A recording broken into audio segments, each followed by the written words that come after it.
Limitations of accounting.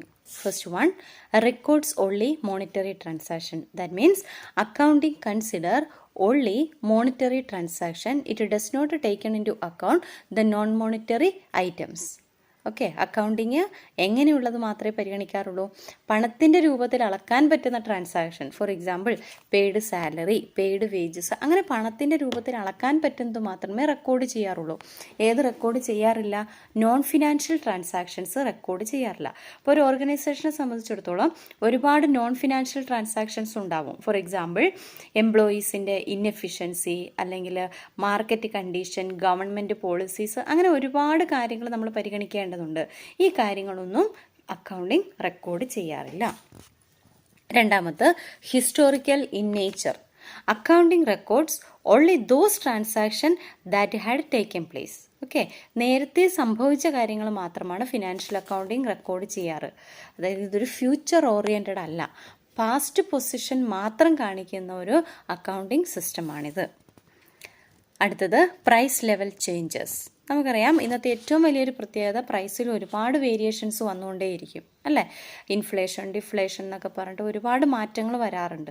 പക്ഷെ അതൊന്നും accounting പരിഗണിക്കാറേ ഇല്ല. ഇപ്പോൾ ഒരു അസറ്റ് 1,00,000 രൂപയ്ക്ക് മേടിച്ചിട്ടുണ്ടെങ്കിൽ ആ 1,00,000 രൂപയായിരിക്കും എപ്പോഴും അസറ്റിൻ്റെ വാല്യൂ ആയിട്ട് കാണിക്കുക. ഇപ്പോൾ ആ അസറ്റിന് ഒരുപക്ഷെ 2,00,000 രൂപയോ 3,00,000 രൂപയൊക്കെ ആയിട്ടുണ്ടാവാം. അങ്ങനെയുള്ളതൊന്നും ഏതിൽ കാണിക്കുന്നില്ല? അക്കൗണ്ടിങ്ങിൽ റെക്കോർഡ് ചെയ്യുന്നില്ല.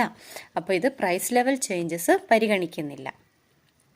Next one, accounting information may be biased. Accounting ഇൻഫർമേഷൻ്റെ മറ്റൊരു ലിമിറ്റേഷൻ പറയുന്നത് പേഴ്സണൽ ഇൻഫ്ലുവൻസ് ഉണ്ടാവാം. അതായത് ഒരു അക്കൗണ്ടൻറ്റിന് ഇതിൽ മാനിപ്പുലേഷൻസ് നടത്താൻ പറ്റും. ഇപ്പോൾ ഫോർ എക്സാമ്പിൾ ഇൻവെൻ്ററി വാലുവേഷൻ അല്ലെങ്കിൽ ഡിപ്രീസിയേഷനൊക്കെ കാൽക്കുലേറ്റ് ചെയ്യുന്നതിന് വേണ്ടിയിട്ട് ഒരുപാട് മെത്തേഡുകളുണ്ട്. അപ്പോൾ ഓർഗനൈസേഷൻ എന്ത് ചെയ്യാം? അവർക്ക് ഇഷ്ടമുള്ള മെത്തേഡ് അഡോപ്റ്റ് ചെയ്യാം. അവർക്ക് സ്യൂട്ടബിൾ ആവുന്ന മെത്തേഡാണോ അത് അവർക്ക് അഡോപ്റ്റ് ചെയ്യാം. ഓക്കെ, അപ്പം അക്കൗണ്ടൻറ്റിന് അല്ലെങ്കിൽ ഓർഗനൈസേഷന് ചില മേഖലകളിൽ മാനിപ്പുലേഷൻസ് നടത്താൻ പറ്റും.